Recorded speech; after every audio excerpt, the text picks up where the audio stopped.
This is Andrew Fahie, the leader of the British Virgin Islands. Now, can you imagine if the leader of your country was arrested and charged for smuggling drugs? Well, that's the reality for the people of the British Virgin Islands. And the British government now suggesting a partial suspension of the BVI's constitution, which sparked a nationwide outrage. But how did we get here? Welcome back to Crime Island. Today we'll be looking at the case of Andrew Fahie, the Prime Minister and Minister of Finance of the British Virgin Islands, and how he got caught conspiring to import 5 kilograms of cocaine to the US in a DEA sting operation that spans from Tortola, British Virgin Island to Miami, Florida.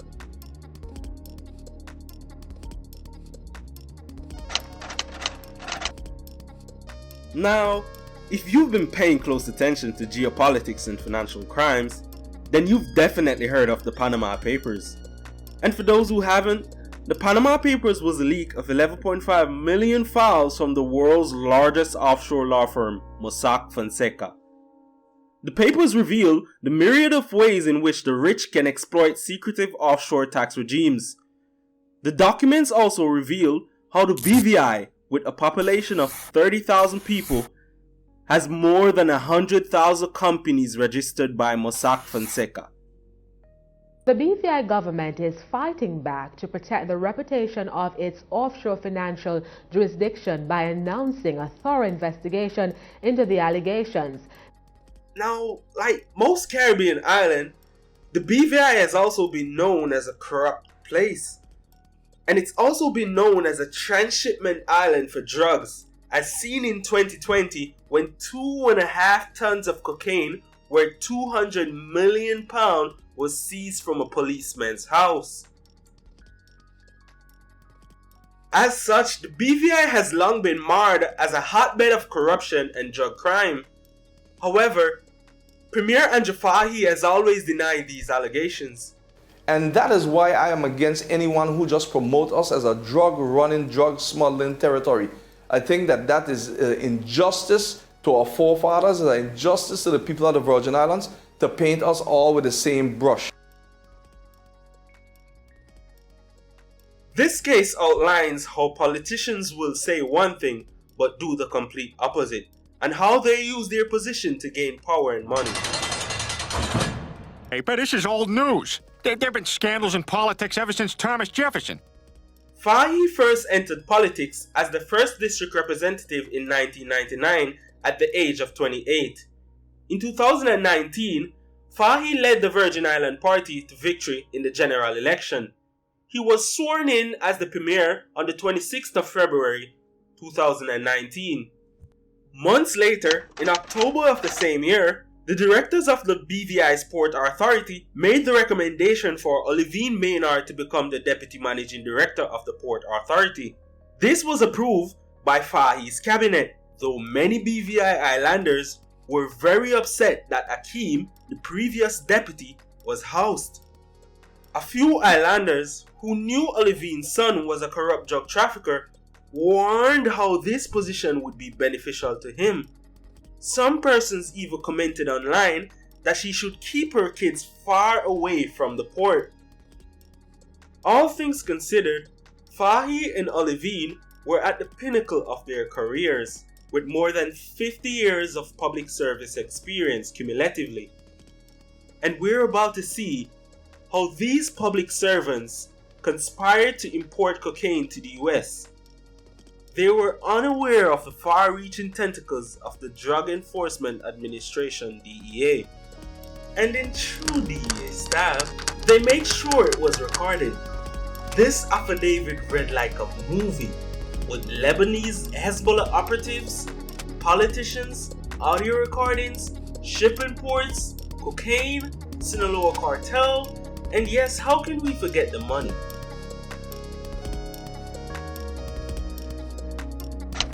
According to the affidavit, this all started on the 6th of October 2021 when a confidential DEA agent, who for the sake of this video will refer to as Juan, had a meeting with several self-proclaimed Lebanese Hezbollah operative on the island of Tortula of the British Virgin Islands.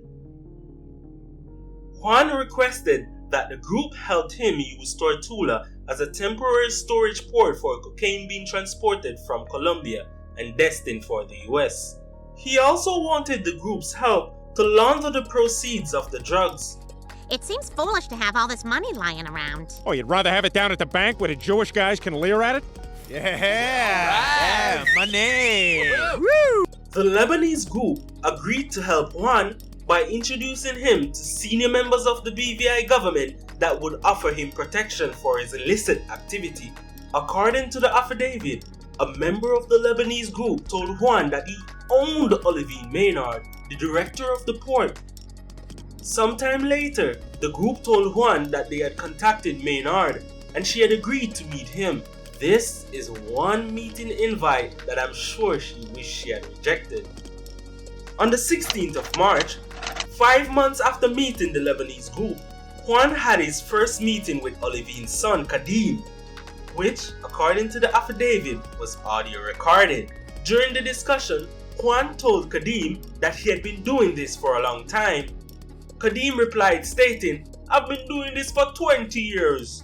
Juan then explained to Kadim that he's a fixer from Mexico and that he needed to meet his mom. Kadim affirmed that he would arrange the meeting and both men exchanged numbers. On March 20th, 2022, Juan met with Kadim and Olivine for the first time. He made it very clear that he wanted to import drugs. Juan asked them the price of 1 kilogram of cocaine on the island. Kadim told him $10,000. Juan then explained that he would provide cocaine to Tortula for $4,000, but it would sell for $26 to $28 in Miami and $32 to $38 in New York. It was at this point that Juan informed them that they would get a percentage of the sale. When asked how they would collect the cash, Olivine said, "What we do is set up shell companies." This was a very interesting statement. It was a statement that insinuated that this was something that they've done before. Juan then asked Olivine about Fahie, to which she said, "I know the man. If he sees an opportunity, he will take it. I know the type of person he is, so I know he will take the opportunity." This statement from Olivine speaks to how confident she was that her premier, who always speaks about other countries smearing the BVI as a drug-running nation, would openly break the law just to make some money. Mr. Speaker, the Ministerial Code is an important accountability tool to ensure that when persons are elected to serve and serve in ministerial office, we are conducting ourselves in line with best ethical standards.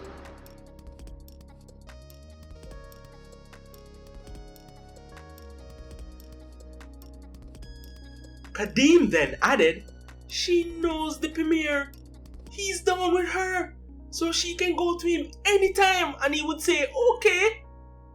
He then continued, "You see, my premier, he's a little crook sometime. He's not always straight." We continue to rage the war on drugs. We continue to see large drug seizures in the territory. Additionally, since the most recent brazen daylight execution, we have heard that the National Security Council has met and they are finding solutions. As a sitting member of the National Security Council, where are we on this issue? Well, first of all, I want to state clearly that it is not good whenever you have to hear these things in your territory. But we always look at it from one angle, that drug busts happen 250 kilos. We look at it in that angle all the time. And whenever I say this, there are those who intentionally carry my statements internationally and distort them for their own reasons. But one thing we know is that the truth does not need anyone's belief. On the 22nd of March, Juan had a recorded phone call with Kadim and Olivine. It was at this moment that she told Juan that Fahie is requesting $500,000 and that he would be able to handle the ports and the airport in return. On April 1st, according to the affidavit, Juan, Fahie, Kadim, and Olivine spoke for the first time. on another recorded phone call. They discussed the fact that Fahie wanted $500,000 up front. Fahie then went on to make the most incriminating statement of this affidavit. He said, "It took me 20 years to get here, and I don't want to leave in 20 minutes." This highlights the fact that Fahie knew exactly what he was doing as well as the risk. They then agreed to meet in person. On the 7th of April, Juan arrived in Tortula for the meeting. A vehicle picked up Juan, Olivine, and Fahie.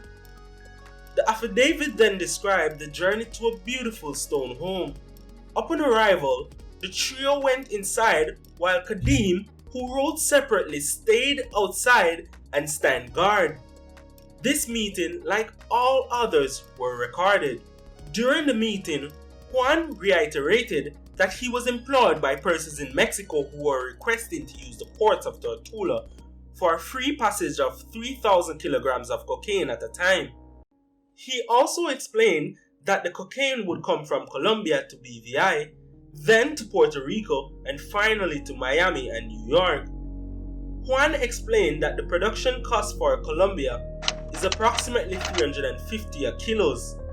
The sale price for a kilo of cocaine in Miami would be approximately $26,000 and New York $38,000. Juan offered 12% of the value sold in America. Fahie then pulled out a calculator and ran 3,000 times $26, which totaled to $78 million. Fahie then calculated 10% of the $78 million, which equaled to $7.8 million. He then agreed and reiterated that he would need his $500,000 up front.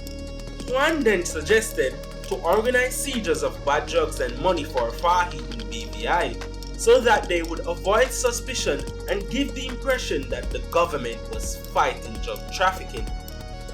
Fahie jokingly said to Juan, "You thought of everything as if you were undercover." Juan responded to calm his fears by telling him his hand wouldn't be touching anything. Fahie said, "I will be touching one thing, the money." This is yet again proof that Fahie's intent was clear. Even though his conscience told him the situation was a bit off, he still went along with it. I'm talking about this. They then agreed to meet in Miami on April 27th. They met in Miami at a hotel and had another audio recorded meeting. Fahie asked Juan to start the meeting with a prayer and then immediately spoke about the money he needed. After the meeting, Fahie told Juan that he would be leaving Miami the following day. Juan then offered to let Fahie fly in a private jet, to which he obliged. On April 28th, Juan picked up Fahie and transported him to the airport.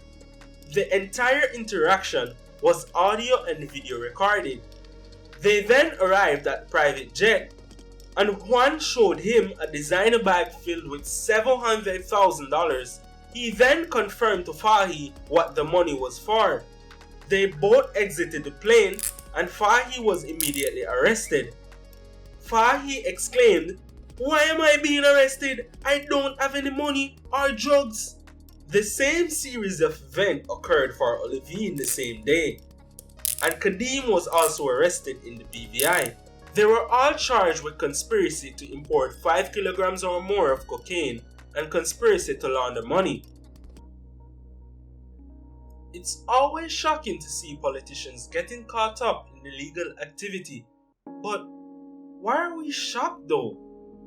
We're often told power tends to corrupt, and absolute power corrupts absolutely.